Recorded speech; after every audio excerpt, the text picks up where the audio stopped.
व्हेक्टर्सच्या चॅप्टरमधील next concept free vector. लक्षात घ्या, suppose आपण एक व्हेक्टर या ठिकाणी लाईक हा दाखवला आणि याला म्हटलं की this is vector A, this is vector A. Okay. आणि दुसरा एक व्हेक्टर दाखवला हा, ठीक आहे, आणि याला म्हटलं आपण व्हेक्टर बी. याला काय म्हटलं आपण व्हेक्टर बी. व्हेक्टर ए आहे, व्हेक्टर बी आहे, ठीक आहे. नंतर बघा आपण सपोज काय केलं, हा जो व्हेक्टर ए आहे याला मी असंच ठेवलं आणि व्हेक्टर बी असा उचलला आणि या ठिकाणी ठेवला. लक्षात घ्या, व्हेक्टर बी ला आपण ट्रान्सलोकेट केला, एका ठिकाणाहून दुसऱ्या ठिकाणी जर ठेवलं सपोज, ठीक आहे. हा जो व्हेक्टर आहे या व्हेक्टरला मी या ठिकाणी आणला, असा घेतला, त्याची मॅग्निट्यूड आणि डायरेक्शन सेम ठेवली आणि या ठिकाणी आणला आणि याला जर व्हेक्टर बी म्हटलं, ठीक आहे. बघा काय होतं, फ्री व्हेक्टर, फ्री आहे तो, free. It can be translocated at any other position. त्याला ट्रान्सलोकेट करता येते, त्याला एका ठिकाणी दुसऱ्या ठिकाणी ठेवता येते. But one condition has to be there, by keep the magnitude and direction same. Keep the magnitude and direction same. Magnitude आणि डायरेक्शन काय करावं लागतं, सेम ठेवावं लागतं. अशा व्हेक्टर्सला म्हटलं जातं free vectors. Free vectors are those vectors which can be located at any other position by keeping the magnitude and direction same. Okay. तसंच जर दुसरं एक्झाम्पल पाहता याच्यामध्ये, सपोज हा वेक्टर ए आहे, हा वेक्टर बी आहे. मी काय केलं, सपोज हा जो वेक्टर बी आहे, हा जो वेक्टर बी आहे याला मी असंच ठेवलं. वेक्टर ए ला उचलला आणि या ठिकाणी आणलं, वेक्टर ए ला उचलला आणि या ठिकाणी आणलं, बरोबर आहे का, या ठिकाणी आणलं. डायरेक्शन सेम, आणि जेवढी याची मॅग्निट्यूड तेवढीच मॅग्निट्यूड ठेवली. व्हेक्टर ए म्हणजे व्हेक्टर ए आणि व्हेक्टर बी कसे वेक्टर आहेत, तर फ्री व्हेक्टर्स आहेत. व्हेक्टर ए ला उचलून याच ठिकाणी नाही, व्हेक्टर ए ला असं सुद्धा ठेवता येईल. बट अगेन तुम्हाला काय करावं लागतं, डायरेक्शन सेम आणि मॅग्निट्यूड सेम ठेवावं लागतं. अशा व्हेक्टर्सला म्हटलं जातं फ्री व्हेक्टर्स. अशा व्हेक्टर्सला म्हटलं जातं फ्री व्हेक्टर्स. म्हणजे तुम्ही त्याचा इनिशियल पॉईंट कुठे उचलू शकता. इनिशियल पॉईंट मी इथे ठेवला, सपोज हा जो पॉईंट आहे, हा पॉईंट या ठिकाणी आणला कशाचा, व्हेक्टर ए चा, आणि बाकी मॅग्निट्यूड आणि डायरेक्शन काय ठेवली, सेम ठेवली. All those vectors are free vectors. Okay. Localise vector, local म्हणजे एका लोकल ठिकाणी आहे, लोकल ठिकाणी आहे म्हणजे याचा अर्थ हा जो लोकल वर्ड आहे हा काय सांगतो की initial point is fixed. Initial point जो आहे ना तो काय तर फिक्स आहे, फिक्स आहे, बरोबर आहे. हे वेक्टर्स तुम्ही एका ठिकाणाहून दुसऱ्या ठिकाणी लोकेट करू शकत नाही. याला म्हणतात localise vectors are those vectors which have the fix initial point. त्याचा इनिशियल पॉईंट काय असतो, फिक्स असतो. तर हा डिफरन्स आहे फ्री वेक्टर आणि लोकलाइज वेक्टर मधला. फ्री वेक्टर्स मध्ये सपोज आपण एक वेक्टर असा दाखवलेला आहे, याला म्हटलं मी वेक्टर ए, वेक्टर ए. दुसरा एक वेक्टर या ठिकाणी दाखवलेला आहे वेक्टर बी. आता बघा मी याच्यापासून एक नवीन डायग्राम काढू शकतो. जर हा वेक्टर ए जो आहे इथं मी इथे उचलला, ठीक आहे, पण एक केलं की मॅग्निट्यूड सेम ठेवली आणि त्याची डायरेक्शन सुद्धा सेम आहे. बी ला उचलला आणि या ठिकाणी ठेवलं, बरोबर आहे, या ठिकाणी ठेवलं, बरोबर आहे, व्हेक्टर बी. पण व्हेक्टर बी ला सुद्धा त्याची डायरेक्शन सेम ठेवली आणि जे मॅग्निट्यूड आहे मॅग्निट्यूड सुद्धा काय ठेवली, सेम ठेवली, बरोबर आहे. फ्री वेक्टर्स आहे, लोकल आहे. तुम्ही एका ठिकाणी दुसऱ्या ठिकाणी त्याला ट्रान्सलोकेट करू शकता. बी याच ठिकाणी नाही, हा जो बी वेक्टर आहे बी या ठिकाणी ठेवला असा, ठीक आहे, चालते, चालेल. वेक्टर बी एका ठिकाणाहून दुसऱ्या ठिकाणी नेता येते म्हणून हे वेक्टर कोणते फ्री वेक्टर्स आहे. लोकलाइज वेक्टरच्या बाबतीत असं होणार नाही. ओके. टेक्स्टबुक मध्ये एक ऍक्टिव्हिटी दिलेली आहे. हा असा एक ट्रायंगल दिलेला आहे. ए पासून तर बी पर्यंत जो वेक्टर आहे, लक्षात घ्या, ए पासून तर बी पर्यंत जो चाललेला आहे त्याला म्हटलं व्हेक्टर पी. बी पासून तर हा असा सी कडे जो चालला, हा यारो बघा सी कडे, याला म्हटलेला व्हेक्टर क्यू. आणि हा जो सी कडून ए कडे व्हेक्टर येत आहे याला म्हटलेला व्हेक्टर आर, व्हेक्टर आर. आणि म्हटलं आहे की नंतर म्हटलं आहे की represent this vectors in terms of P Q and R. Keep in mind vector A B, A पासून तर बी कडे, ए पासून तर बी कडे जाणारा जो व्हेक्टर आहे नो डाऊट व्हेक्टर पी आहे, व्हेक्टर पी आहे. बी कडून मला सांगा ए कडून जाणार, ए कडून बी कडे जाणारा जर पी असेल तर बी कडून ए कडे जाणारा त्याला आपण निगेटिव्ह ऑफ व्हेक्टर पी म्हणू शकतो.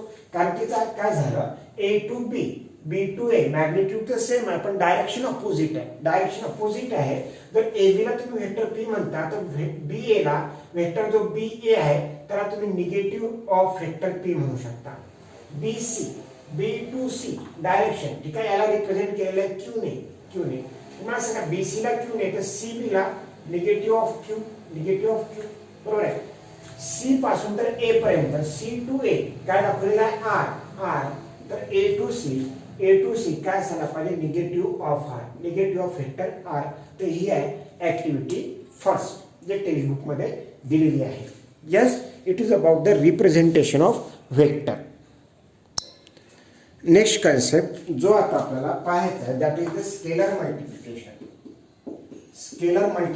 Of vector. बघा, स्केलर मल्टिप्लिकेशन मला सांगा, स्केलर म्हणजे काय, जस्ट मॅग्निट्यूड, आणि मॅग्निट्यूड म्हणजे काय, बाय एनी नंबर, ठीक आहे, एनी नंबर कोणतीही संख्या. आणि हा जो आहे, सपोज एक वेक्टर A आहे, A be the any vector and K be the any scalar. K म्हणजे काय, K काय, तर हा एनी स्केलर आहे. एनी स्केलर म्हणजे काय, एनी नंबर आहे. A काय, तर हा एनी वेक्टर आहे. मग स्केलर मल्टिप्लिकेशन म्हणजे काय, स्केलर मल्टिप्लिकेशन म्हणजे काय, हा जो वेक्टर A आहे या वेक्टर A ला मल्टिप्लाय केला आपण कशाने, केने, बरोबर आहे. त्यालाच म्हटलं स्केलर मल्टिप्लिकेशन. वेक्टरला एका नंबरने मल्टिप्लाय केलं, बरोबर आहे का, यालाच म्हटलं स्केलर मल्टिप्लिकेशन. सपोज लक्षात घ्या, आपण एक वेक्टर काढला. सपोज हा जो आहे हा वेक्टर A आहे, ठीक आहे. मला सांगा, या वेक्टर A ला, हा जो वेक्टर A आहे याला जर मी 2 ने मल्टिप्लाय केला, 2 ने, मग वेक्टर A ला 2 ने मल्टिप्लाय केलं तर जे डायरेक्शन आहे ते तर सेम राहायला पाहिजे, पण 2A जे आन्सर मला मिळायला पाहिजे, 2A जो हा वेक्टर मिळायला पाहिजे तो याच्या अलॉंगच मिळायला पाहिजे आणि याच्या ट्वाइस मिळायला पाहिजे. हा जो असेल इथून तर इथपर्यंत हा 2A असेल, बरोबर आहे का. हा जो आहे हा किती होता, इथून इथपर्यंत A होता ना, वेक्टर A होता. स्केलर मल्टिप्लाय केलं कितीने, 2 ने केलं म्हणजे हा जो वेक्टर मिळाला मला, आता हा ट्वाइस मिळाला म्हणजे हा तो होताच, याच्यामध्ये इतका पुन्हा ऍड झाला, कारण 2 ने मल्टिप्लाय केला तर वेक्टर काय झाला, ट्वाइस झाला. आता मला सांगा, या ठिकाणी डायरेक्शन घ्या, डायरेक्शन तर सेम राहिली, मॅग्निट्यूड ट्वाइस झाली, बरोबर आहे, कारण की K हा +2 घेतला मी, बरोबर आहे. हे समजलं पाहिजे. बघा, scalar multiplication, multiply by any number, by any scalar is K to the given vector, अजून एक महत्वाची प्रॉपर्टी आहे का याच्यामध्ये, की जर तुम्ही हा जो आता मला सांगा, हा जो वेक्टर आहे टोटल, हा जो वेक्टर आहे इथून तर इथपर्यंत, याला तुम्ही असं दाखवू शकता 2A वेक्टर 2A, बरोबर आहे. तर आता जो इन जनरल K ची व्हॅल्यू आपण इथे जरी 2 घेतली, पण K हा काही राहू शकतो. जर आता मी म्हटलं की मी काय काढली, मॅग्निट्यूड काढली कशाची, KA ची, ठीक आहे. आणि त्याच्यानंतर काय केलं मी, मॅग्निट्यूड लिहिली फक्त K ची आणि त्याला मल्टिप्लाय केला मॅग्निट्यूड ऑफ A वेक्टरने. तर ह्या व्हॅल्यू काय असतात, इक्वल असतात. लक्षात घ्या, एक वेक्टर, एका वेक्टरला स्केलरने मल्टिप्लाय करा, त्याची मॅग्निट्यूड काढा, किंवा K ची मॅग्निट्यूड काढा. K ची मॅग्निट्यूड म्हणजे काय, कधी कधी जर -2 असेल तर याची मॅग्निट्यूड +2 असेल, बरोबर आहे. स्केलर हा जर 2 आहे तर मॅग्निट्यूड 2च आहे. मग याचा अर्थ काय, लक्षात घ्या की वेक्टरला स्केलरने मल्टिप्लाय केल्यानंतर जे आन्सर आहे, नो डाऊट ते काय, एक वेक्टरच आहे. त्याचा तुम्ही मॉड घ्या, म्हणजे मॅग्निट्यूड घ्या. त्यानंतर तुम्ही स्केलरचा मॅग्निट्यूड घ्या, वेक्टरचा मॅग्निट्यूड घ्या, दोघांचं मल्टिप्लिकेशन, दोघांचाही मॅग्निट्यूड जो आहे, दोघांचाही जो मॅग्निट्यूड आहे तो कसा असतो, इक्वल असतो. त्यानंतर if K is greater than 0, then vector A and KA have same direction. See, if K is less than 0, then vector A and vector KA have opposite direction. मला सांगा, जर K हा ग्रेटर दॅन 0 आहे, जसं K हा greater than 0 2 ने multiply केलं वेक्टरला, वेक्टर A ची डायरेक्शन असेल ती, तर 2A ची डायरेक्शन सुद्धा अशीच आहे. पण जर हा -2 असता तर माझा आन्सर -2A आला असतं. मग जो ऑलरेडी वेक्टर आहे त्याला मायनसने मल्टिप्लाय केला आपण, जसं याच्या अगोदर आपण ऍक्टिव्हिटी 1 पाहिली, P मायनस आला म्हणजे डायरेक्शन काय झाली, अपोजिट झाली. म्हणजे +2 च्या ऐवजी जर -2 ने मल्टिप्लाय केलं, -2 म्हणजे काय, तर K हा लेस दॅन 0 आहे, त्यावेळेस मग जो ओरिजिनल व्हेक्टर ए आणि व्हेक्टर ए ला के ने मल्टिप्लाय केल्यानंतर जे काही मिळतं त्यांची डायरेक्शन काय असते, अपोजिट असते. काय असते, अपोजिट असते. And no doubt if K is equal to 0, K is equal to 0, जर तुम्ही व्हेक्टरला एक जो व्हेक्टर आहे त्याला मल्टिप्लाय केलं 0 ने, के 0 आहे, तुमचा आन्सर सुद्धा काय आहे, 0 व्हेक्टर आहे. तुमचं जे आन्सर आहे ते आन्सर सुद्धा काय राहायला पाहिजे, 0 राहायला पाहिजे. एक महत्वाचं लक्षात घ्या, एक व्हेक्टर ए आहे, त्याला तुम्ही 2 ने मल्टिप्लाय केला, तुम्हाला 2a मिळाला. काय मिळाला, व्हेक्टर. आता हा जो पहिले किती होता, हा ए होता, याला म्हटलं होतं की मी ए आहे. ठीक आहे, थोडंसं लक्ष द्या. याला 2 ने मल्टिप्लाय केलं, 2 ने मल्टिप्लाय केल्यानंतर जो एक व्हेक्टर मिळाला, हा मिळाला व्हेक्टर 2a. हा जो आहे हा झाला आता व्हेक्टर 2a. शेवटी ए ज्या लाईनच्या अलॉंग होता त्याच लाईनच्या अलॉंग 2a मिळाला. 2a मिळाला. मग मला सांगा, vector A and vector 2a are collinear vectors. Are collinear vectors, बरोबर आहे का? हे कोलिनियर व्हेक्टर नाही आहे का? आता सपोज एक मी लाईन काढली, लक्ष द्या बरोबर, एक मी लाईन काढली, ठीक आहे, अनडिफाईन्ड लाईन. याच्यावर मी एक व्हेक्टर डिफाईन करतो, एक व्हेक्टर डिफाईन करतो की चला या पॉईंट पासून सुरू करतो आणि इथपर्यंत घेतो, बस इथपर्यंत. आणि हा झाला माझ्यासाठी सपोज व्हेक्टर पी. व्हेक्टर काय झाला, हा पी झाला. याला मी 3 ने मल्टिप्लाय करतो, म्हणजे मला जो नवीन व्हेक्टर मिळेल तो 3p मिळेल, 3p मिळेल आणि अलॉंग द सेम डायरेक्शन मिळेल. समजा हा जर पी आहे तर मला आता 1p 2p 3p, चला हा व्हेक्टर मिळाला, हा व्हेक्टर मिळाला, हा व्हेक्टर झाला 3p. मग हा जो 3p हा एक नवीन व्हेक्टर मिळाला जेव्हा p ला मी मल्टिप्लाय केला 3 ने. 3 म्हणजे काय, तर स्केलर आहे. 3 हा ग्रेटर दॅन 0 आहे, म्हणून p ची जी डायरेक्शन आहे तीच डायरेक्शन आहे 3p ची असेल, बरोबर आहे. आणि हे जे व्हेक्टर्स आहे, जी डायरेक्शन p ची आहे तीच डायरेक्शन 3p ची आहे. जी डायरेक्शन p ची आहे तीच डायरेक्शन 3p ची आहे, म्हणजे they are along the same line. They are along the same line. So vector p, I can say that vector p and vector 3p are collinear vector. Are collinear vector along the same line. मग लक्षात घ्या, जर तुम्ही जर differently विचार करा, आता हे तर ठीक आहे, हे समजलं आपली. एक वेक्टर आणि त्याला कोणत्याही स्केलरने मल्टिप्लाय केल्यानंतर मिळणारा नवीन वेक्टर हे नेहमी कोलिनियर असतात. काय असतात, कोलिनियर असतात. मग जर तुम्हाला जर असं म्हटलं की prove that suppose vector p and vector q are collinear vector. हे कशात, p आणि q कोलिनियर आहे. तुम्ही जर असं जर प्रूव्ह केलं की एक व्हेक्टर हा दुसऱ्याचा स्केलर मल्टिपल आहे, एक व्हेक्टर हा दुसऱ्याचा स्केलर मल्टिपल आहे, असं जर प्रूव्ह केलं तर तुम्ही म्हणू शकता की व्हेक्टर्स हे कोलिनियर आहे. लक्षात घ्या, if it is like see, I have to prove p and q are collinear. See, suppose this is one line and I represent vector p. Suppose this is vector p.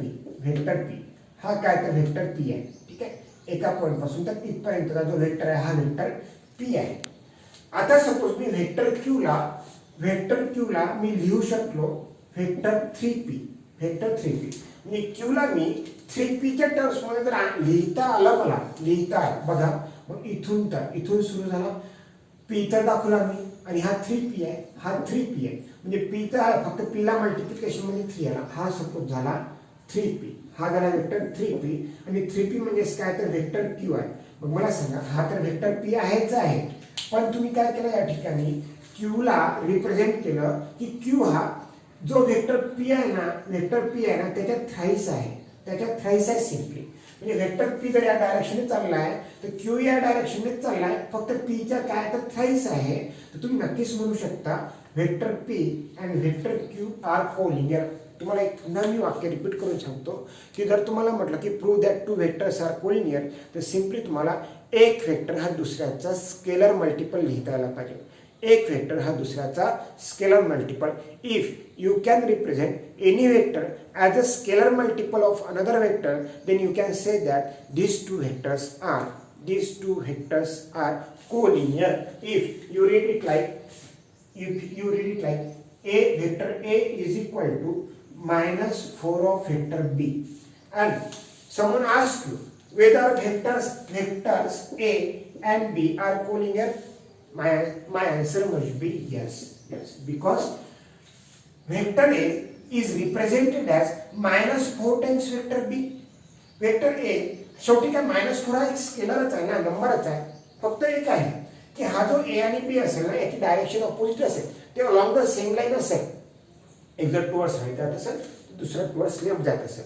But if you can represent one vector as a scalar multiple of another, then you can say that these two vectors are collinear.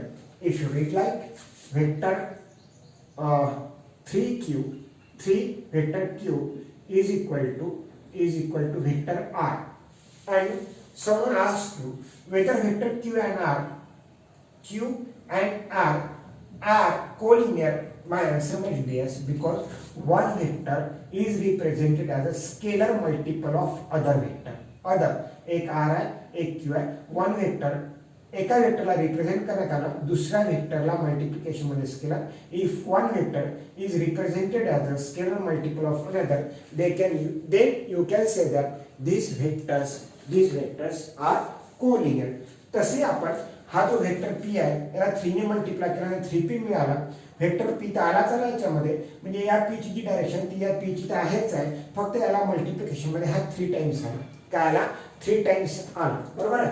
तर याला म्हटलं जातं scalar multiplication. Scalar multiplication जर मला दाखवायचं असेल तर बघा काय अजून जेवढ्या वेगळ्या पद्धतीने तेवढ्या वेगळ्या पद्धतीने मी दाखवण्याचा प्रयत्न करत. हा वेक्टर p आहे, हा वेक्टर p आहे. सपोज याच्याच अलॉंग मी इकडे हा वेक्टर काढला, हा वेक्टर 2p आहे. ठीक आहे. आणि इथून इकडे गेलो मी अपोजिट डायरेक्शनने आणि याला म्हटलं की मी हा वेक्टर -2p आहे. मग मला सांगा या केसमध्ये vector p, vector 2p, okay, vector -2p, हे सगळे अलॉंग द सेम लाईन आहे ना, along the same line है. So vector p, vector 2p, vector -2p are collinear vector.